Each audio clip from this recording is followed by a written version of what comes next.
Terminator month.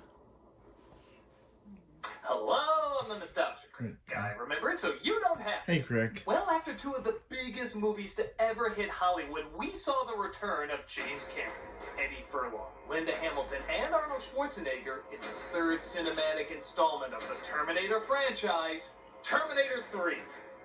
D at Universal Studios, Florida. Oh, and some dumbasses made this.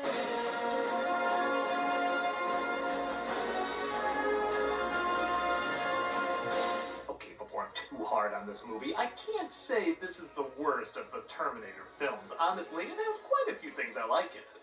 But it's the first one that made you conscious of, oh yeah, this is just another franchise. It'd be like making a subpar sequel to Spirited Away or Shawshank Redemption. It sucks out that unique special feeling and reminds you this can be watered down like anything else. With that said, the film does have some interesting things about it. One is, it came out the same year Arnold was elected governor in 2003, which means he's the first politician to be elected and have the #1 movie. Two, it's the first Terminator film to be released by Warner Brothers. Actually, the rights have been passed to more studios than, I guess anything now. And three, it's the first Terminator film not to be written and directed by James Cameron. And boy, does it show. If Terminator 2 was the Dark Knight of the Batman movies, this is certainly the Batman Forever of the franchise. Not the worst, but certainly lighter and nowhere near as epic. With that said, though, is there anything worth remembering fondly in this movie? Or is it only the start of Judgment Day for this franchise? Well, let's talk to the hand to find out. This is Terminator 3, Rise of the Machines. So remember the epic credits to the other two films going from simple but memorable to iconic and haunting? Well, now it's just credits. Black background, play them while the movie acts out. They're about as memorable as... Oh, that's weird, I don't remember. Even the apocalyptic future is kind of lame now. I remember skulls and fire, a blue laser-filled wasteland of death. Now it looks like an app you use to blow up pictures on your phone. Hey, remember when I took that city picture from the plane? Oh my god, it blew up! Now I'm gonna use it to blow up my ex-girlfriend. Oh my gosh, it blew up! She really blew up! It's real. You should quickly figure out, this film doesn't look bad, but nothing about it is iconic. We see John Connor, played this time by Nick Stahl, John Riley from trying to keep a low profile after he stopped Judgment Day. My name is John Connor. They tried to murder me before I was born. Nick Stahl's a good actor, and I'm sure could play an emotionally exhausted hero, but like a lot of actors in this, he doesn't sound beaten down by all the chaos he's witnessed. He sounds bored from saying the same lines the other Terminator films have repeated over and over. The future has not been written. My mother told me the storm was coming. 3 billion lives would vanish in an instant. There is no fate but what we make for ourselves. How many different ways do you want me to tell the same story? It's like saying with great power comes I don't even have to complete that because you're so tired of hearing it. After the millionth time, it just doesn't leave that much of an impact unless you add something new. With that said, something new is added. Another Terminator sent back called the TX, played by Kristanna Loken. The first one was Schwarzenegger, a giant beast of a man who barely talked. The second was Patrick, a much smaller model but had more social skills. Like the machines learned how to be more human in between movies. So now that it's a woman, often seen as more social than men, this could be really creepy. But unlike Patrick, who balanced emotionally understanding and emotionally bankrupt sometimes in the same shot, this one just likes things. I like this car. I like your gun. I like turtles. I've seen this actress on TV, and she's fine at what she does, but like Stahl, I don't think they knew how to utilize her. She's neither expressive nor robotic enough to be threatening. Where did he go? Tell me, where did he go? I think the focus was more on her being sexy. And don't get me wrong, Schwarzenegger and Patrick were exploited for that too. But the #1 priority was still to make them scary. And something tells me that wasn't their prime focus with this one. Oh my god. Are you okay? What are you... Oh, did I mention this movie is rated a very soft, boring R? Where most movies have to fight to bring the rating down, this one I think had to fight to bring it up. There's practically no swearing, most of the deaths are off screen, any blood shown is usually fake blood from a machine. With the exception of one creative kill, this could easily pass for PG-13, maybe even PG. Now, of course, gore doesn't make a huge difference in these movies. I mean, it makes a pretty big difference. It makes a huge difference, and here's why. In Terminator 2, we don't see Patrick kill this cop, because they're saving it for the second time he kills someone, and it's a huge payoff. Here, the first kill is off-screen. Okay, that's fine, building it up, but here's the second kill. Let me see your license and registration. I like your gun. What? It's also off-screen. In fact, the majority of deaths are just gunshots, stuff we've seen a million times. And you guessed it, they're mostly done off-screen. Why, the though? gore wasn't just gore in the last one. It added a believable threat, taking a relatively silly idea and making it feel credible. Here, it's just random. So the TX, who could have been the scariest machine of them all, turns out to be the blandest. But thankfully, the one thing this Terminator does pretty well is the Terminator. For the most part, there's a lot to unpack. Arnold returns looking pretty good considering he was mid-50s here. And he once again has to go looking for clothes and locates a Chippendale bar. Yeah, just cross off tails and I think that's pretty accurate. Take off your clothes.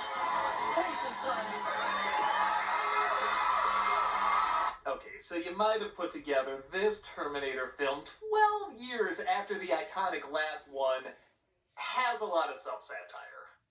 We didn't want that, but here it is. And the only thing more annoying than that is, it's actually not that bad at it. Hear me out.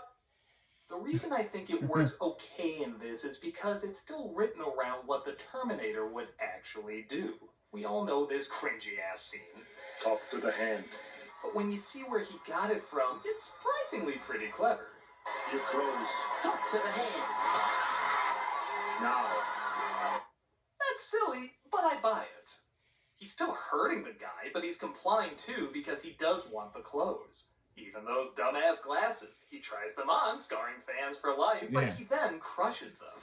This is a machine that smiles when holding a gigantic gun. I totally believe he would do this. Should he be in these situations? No. But when he is, he reacts the proper way. And that believability is funny to me. Most of the time. Move on, please.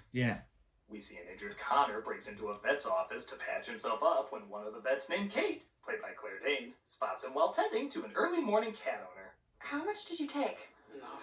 This is the stuff we use to chemically neuter dogs. No wonder I looked at my balls after they fell off. I'm gonna be traumatized when I sober up. Leader of the Resistance, everybody. The Resistance of going walkies. My Kripke's basement. What? You're John Connor. I recognize how much you don't look like your younger self. We went to West Hills Junior High together. How could you forget me? I was your redheaded best friend. It looks like Kate made out with John when they were kids, literally the day before the Terminator entered his life. So, is this supposed to be her? Is that why she knew he'd be at the Galleria? No, I much more buy that these two made out. The TX arrives shooting the cat owner, and I give credit. They really made me think this movie was going to be this crazy. Catherine Brewster? No. If they gave that feature to the other Terminators, the ads would have written themselves. God. But her reaction when she does find blood from a target is much better. Again, just imagine one of the other Terminators doing that when they find a target. Sarah Connor. Yes.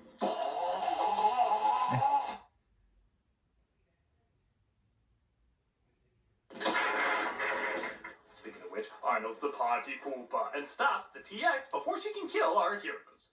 You here to kill me? I am programmed to take 4 dramatic steps before answering the question. No. That's the good news. The bad news is I'm really bad at the protecting you part. Connor and Kate escape, but we discover the TX can control other machines. One of the few additions that's actually a good idea, and like most things in this movie, is kinda taken advantage of. Oh, wait till I tell the fangirls he does smoke down there. Wanna see the best cop ever? Hi, dangerous looking armed man approaching me. You see anything strange around here? I just think too many happy thoughts. Yeah. Eddie, we got us a ride! Open the door! He crashes into a pissed Mark Cuban, allowing the police and TX to catch up, leading to, let's be honest, a pretty fun chase scene. Ooh. It's not quite quite Terminator 2 good, but it is inventive, and most of the destruction was shot on set. In fact, the film ran out of money before they could shoot this crane building crash, but Arnold liked it so much he paid for the scene out of pocket. So while we see a cool stunt, Arnold is seeing... But on the plus side, you get paid residuals for this. Terminator. Dun, dun.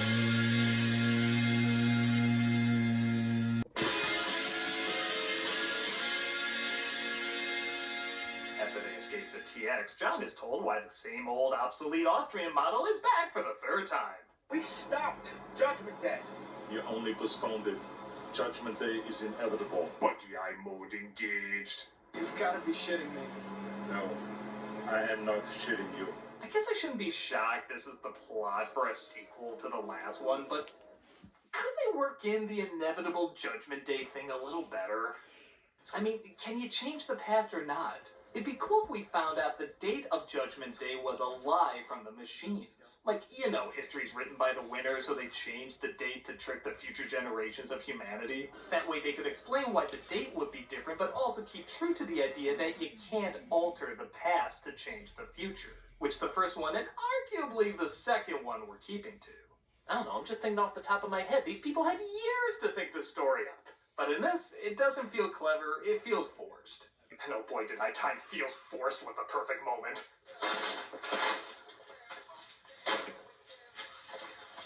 I'm utilizing the same diet the writers had when they wrote this script high as fuck. You gonna pay for that? Talk to the hand. That's our Oscar the Vista scene, everybody! You got your money, it's too late. Enjoy, Internet! That scene truly is tragic as it blocks out what's honestly a pretty humorous scene right after. Just finished reading my lines for this stinker. Get me out of this! Fuck! How do you make up for these two having no chemistry? Talk about off-camera time when they did have chemistry. We made out in Kripke's basement. You and me hooked up the day before I first met him. And now, again, 10 years later. It all sounds like some bad movie.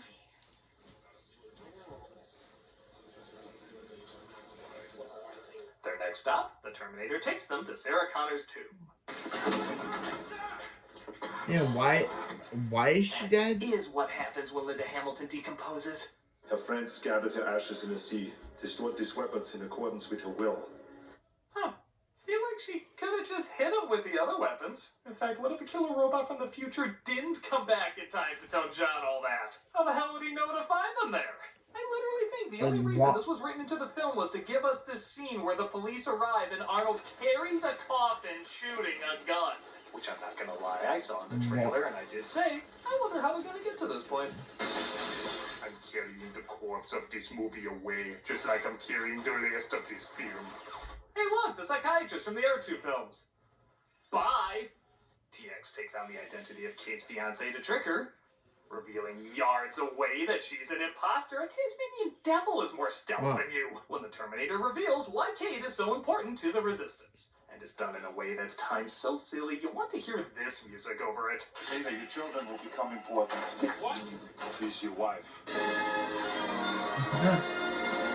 They stop the TX in time, but not before she does some damage to their ride. I discovered that He needed a I vehicle. discovered that Kate's fiance was supposed to have an entirely different name, but they changed. Kate is heartbroken But then they that her kept it fiancé, to the name in this which they film. shared a total of 40 seconds of screen time together, is gone. We gotta keep moving. Oh no, not he's not even worth IMDb'ing his name. Sometimes things happen that we just can't change. Their whole romance can be summed up in 2 words. Sucks. Yeah. When we discover Kate's military father might be targeted. Yeah, in the early 2000s, all female love interests had powerful fathers. Kate and John say they want to go save him despite the Terminator refusing. Go to her father. We get him to shut Skynet down. I calculated 83% probability that he will not pull the trigger. This is when Kate grabs the gun, aims it at John, and the Terminator agrees. Hey, it's no talk to the hand, but I think it would have been funny. He eventually agrees, and they head towards her father's base. It's kind of funny that Kate's fiance is supposed to have an entirely different name, but they changed it because the original name was involved was the name of a killer, was the name of a guy that was involved that killed a girl and her infant son. What are you saying? I killed you. killed a Spoilers. girl and her unborn son. One of the other great things about Arnold's So, character is that that's why they changed it. model. It's updated with more human psychology. It can lie, it has an understanding of emotions, but it's still a machine who doesn't have any interest in them. It would have been so easy to make him more emotional because of this, but that was the last model. He didn't understand emotions, so he was trying to learn. This one does, and still keeps John at a distance, which honestly makes him one of the more interesting Terminators in these films. He understands psychology, yet shows no emotion. I really do give kudos that they didn't go too sappy with this, as it would have been so easy to do so. With that said, it does come across a little more like a sitcom sometimes. The levity is good. It relieves tension and the fear of death. It looks like Skynet has shut down all of America's military defense while TX sneaks in to no doubt program the machines to destroy Uwe Boll before Blood Rain. Sir? Shall I? No, it's my job now. There's a surprisingly powerful moment when Skynet is about to be turned on to relaunch the weapon systems, and everyone knows the danger involved. So much so that Kate's father takes personal responsibility in pushing the button to launch it. Scenes like this do stop the film from being totally forgettable and actually add a little weight to what they're talking about. With that said, oops. He'll be back. Whoa, that makes me look at that line differently. Oh wait, no, it's just a dumb joke. So in the last film, they said that Miles was the reason why That was a surprisingly weak-ass missile. What, was it supposed to make your ears pop? in the last film, TX catches up to him, though, and they split they up. said that Miles was the reason why they destroyed why Skynet wasn't possible. But in this film, they say it was a completely other guy. It was Kate's father. So Bathroom fight yet.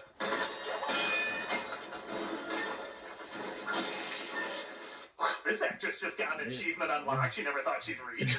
yeah, she grabbed Arnold's groin. Talk to your hand. Again, give this scene a shout out. Some of the moves these two perform are goofily fun. And despite not showing any emotion, you can tell they probably had a good time performing them. Smokin'? She knocks him out and reprograms him so that he can chase after Connor as well. You made it. Get away from me! Yes, that means walk closer. You really are the worst predicted messiah. And I've known some really shitty ones. Let him go! Jesus, give that stunt woman an Oscar. Give any stunt performer an Oscar, damn it! What is your mission? Ensure the survival of John Connor. Is this the human emotion you call over-underacting? He turns the car into a Street Fighter bonus level and turns off his system. Honestly, in a pretty embarrassing pose. What happened? Couldn't do it. He shut himself down. I also think he took his dick out and placed it on that SUV. He didn't even get that car's name. John and Kate fly to the location where the Terminator said they can stop Skynet, but the way is blocked. It's a code blocked. Oh, what's the Elvish word for friend? But it looks like the TX got to the chopper, and not surprisingly, so did Arnold. How come nobody ever knows about his Deus Ex Machina backup?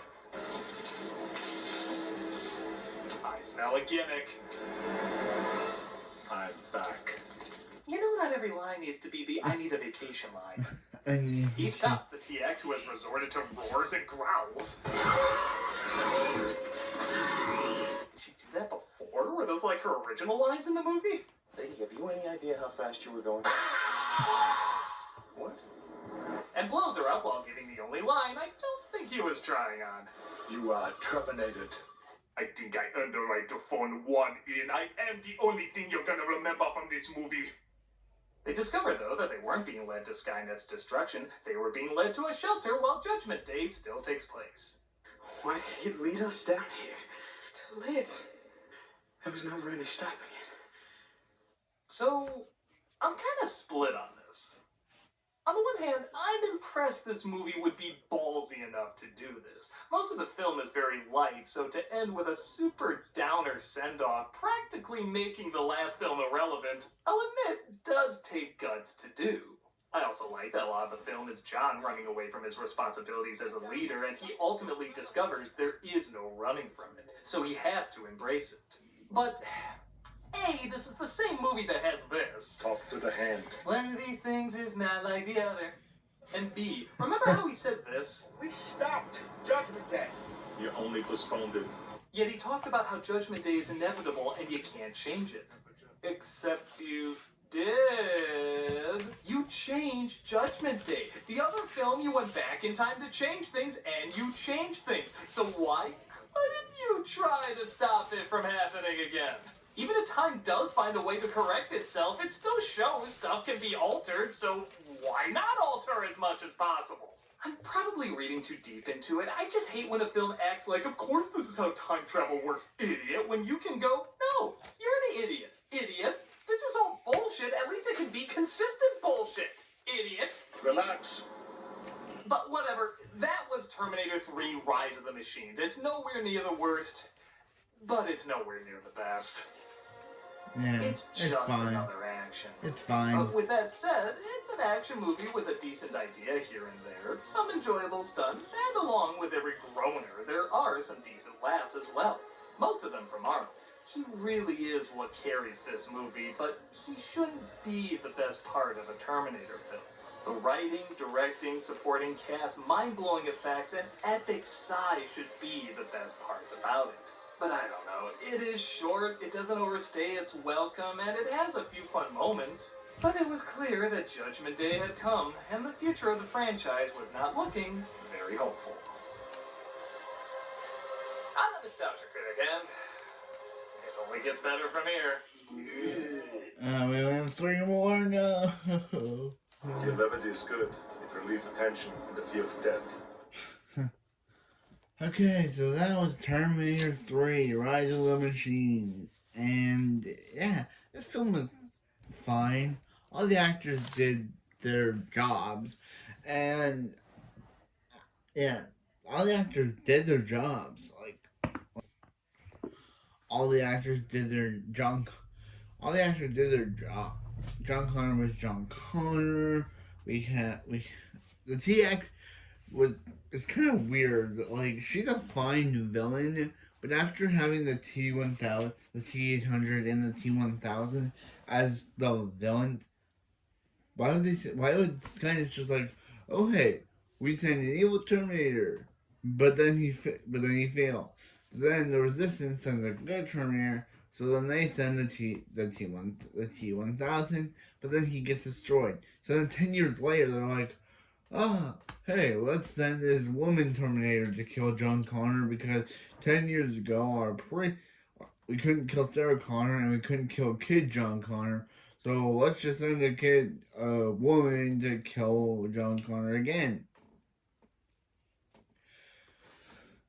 Yeah, I know in Dark Fate they actually a version of the Terminator played by Arnold sent back and actually succeeded in killing John Connor after the events of Terminator 2. But that just makes this film irrelevant. If they made an a reboot movie where they kill off John Connor, but then there's this movie. It's just so weird. Like, we all know Terminator Genesis is a terrible film. We know it's a reboot that didn't need to happen. John Connor shouldn't have been made the villain of that film, and I will get to it when I get to it. Yeah, it's also kind of fun. Yeah, I shall get to it on Tuesday, because tomorrow is the Salvation video.